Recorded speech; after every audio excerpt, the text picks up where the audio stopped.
Hi, and welcome back to another Spock Alberta update. I thought I should do a video because I hadn't done one for a few weeks, and in the last one I did, frankly, nobody saw. Or 5 people saw it or something like that. So it obviously didn't exactly inspire people. So it was a little different format, and so I thought I better do something a little more traditional. So there's a bunch of things that have happened in the last several weeks. Some of them apparently minor, but some of them are a lot more interesting than just what they might appear. In particular, right now we're looking at the first time I've been able to have all 4 of my scale trains tankers hooked up at the same time. I finally decided a couple weeks ago that I was tired of having them with broken couplers and unworking couplers and not being able to get hook onto each other and do that, and generally not being able to do with them what I would hope to be able to do with them. So I had some KD couplers and made a kind of, well, I guess a hybrid arrangement using the scale model, basically just taking out the scale model trains coupler from the gearbox and putting in the KDs that I had. Needed to use the scale model train screws, which is a little unfortunate. It meant that I couldn't use the KD screws that I brought, but it worked very nicely, as you can tell, and I'm really thrilled to be able to have these.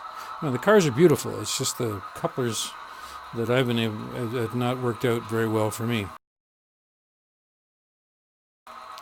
The other thing you're looking at right here, as I try to do a clever shot with the train coming around the curve, is the replacement of the wheat field.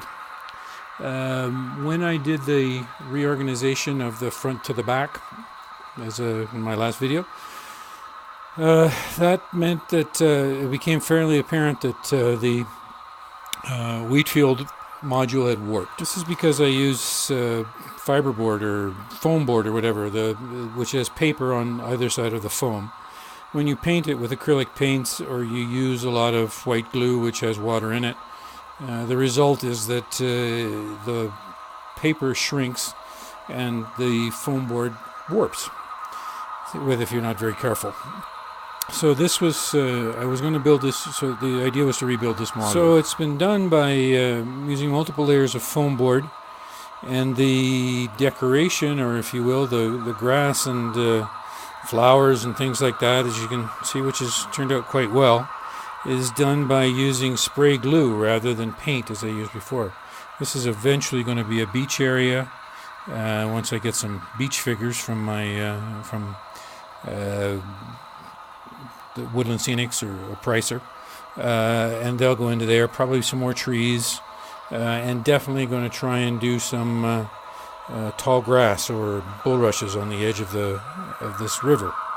The river itself is done with a different product. Not entirely sure I'm happy with the outcome, but it's better than any alternative that I have. This is a piece of plastic from a company called JJT, that's known for doing scenic materials.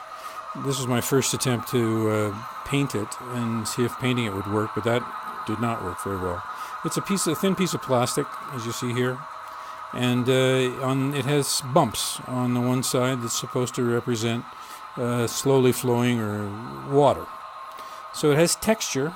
I was hoping that it was going to come out, but then I tried this method, which is with great care painting the foam board. I know I said you shouldn't do that, but if you do it carefully with a relatively dry brush and you weight it down very heavily directly afterwards, you can generally get away with it. And this is so then you mount this sort of textured plastic on top of it, and it's supposed to give you the look of a river, and instead it didn't do that as well as I hoped it would. I wanted it to be dark. I wanted it to not be a nice blue river, and I wanted the borders to show through fairly heavily, although I'm also, as I said, going to try and put some tall grass on around most of them. But it's a little more muted than I thought it was going to be. I thought it was going to be a little shinier. I'm not really going to get into using one of the products, the epoxy type products. First off, I'm concerned, as I said before, about what would happen with them with the foam board, and also, that's just a whole lot of time, money, and expense for this small module, which is perhaps the only place that I'm actually going to do anything with water. So this is probably the thing that I'm most interesting and most proud of. My wife, when I finished the flipping around, my wife made a mild complaint or comment about all the wires that were hanging around. So that got me to thinking about building a module to hide the wires. And so what I did was kind of built up this, again, using my favorite foam board. This was built up with foam board on a couple levels, and then, as you can see here, then the wires disappear into little holes that go underneath here, and there's an open space for them to connect to the track, as you see here. But then I decided to decorate it, so as you see, there's a line of trees along here, and more kind of interestingly, there's a kind of parking lot I put in here, which will connect to a park that got planned with hedges and signs and stuff like that. This and a rail fan. This guy is taking a photograph of the cars as they go by, and I think the effect is quite nice. It creates this little area with the trees and the wall of the module, and then when the train goes by, it kind of looks kind of interesting, kind of real. So I'm really pleased with how that turned out. This is another thing I did, which was organize better the rolling stock and a bunch of things in a closet that I use for the storing things. But I will focus in on these things, which I think are kind of fun. So these are gondola loads. These are logs, obviously, I hope. And then this is junk for being hauled away from a factory that will eventually be built. And this will be the junk that comes out of the factory. So I was pretty pleased by how they turned out, and they just nicely fit into the gondola. Sorry about the finger. They just nicely fit into the gondola, which is back there. Anyway, so yeah, it's a little more organized here. A little hard to see because it's dark, but it's a lot more organized, and that makes things a whole lot more effective, easy for me to find stuff.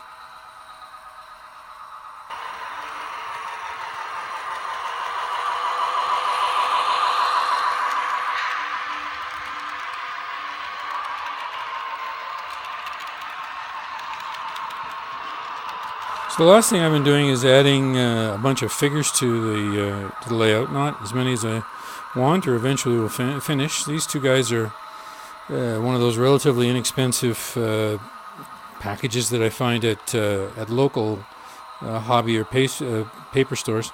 They're actually 1/75th, so they're a little tall, so I keep them away from everybody else, and then they don't look so bad. Now this couple here is Woodland Scenics lovers package, and they're trying to find themselves some privacy behind this building next to the railway tracks, and as long as they can put up with the train going by on a somewhat frequent basis, given that I have a fairly small oval, they can find some privacy, or at least they think they're finding some privacy, apart from this woman here who's obviously come around the corner and discovered them. Now you can create your own story of whether or not she's the girl's mother or perhaps even the man's wife, but she's certainly finding watching them an interesting experience. And again, at my wife's suggestion, I've started to put some people on the sidewalk. I already had this guy in place with who I really like, with his jacket flying and his briefcase out to give him balance. He was actually covering up a flaw in the sidewalk, so that's why I put him here.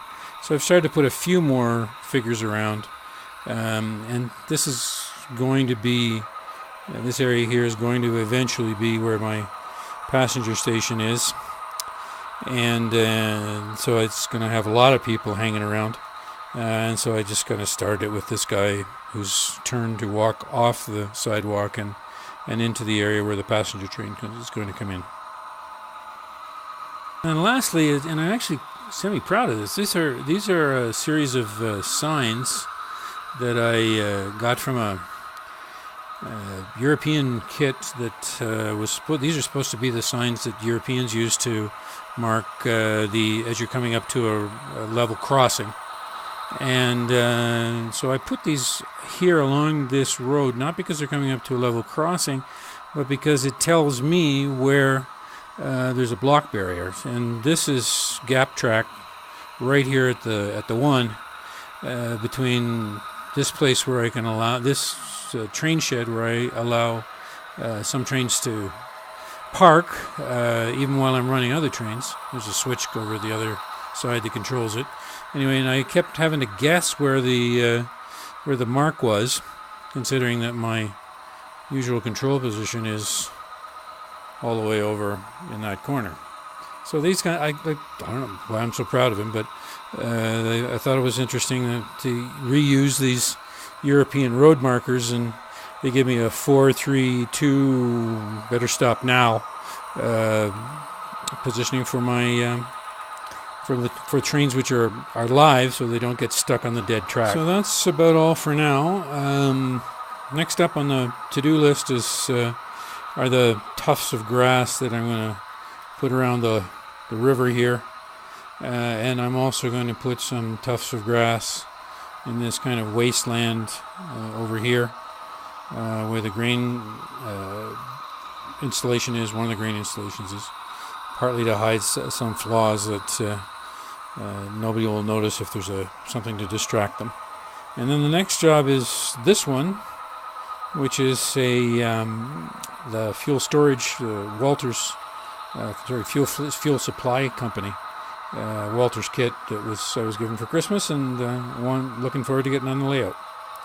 In the meantime, thanks very much for watching. Obviously, like and subscribe if you will. Comments if you want.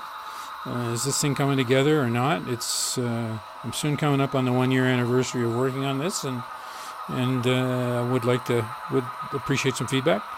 And of course, live long and prosper.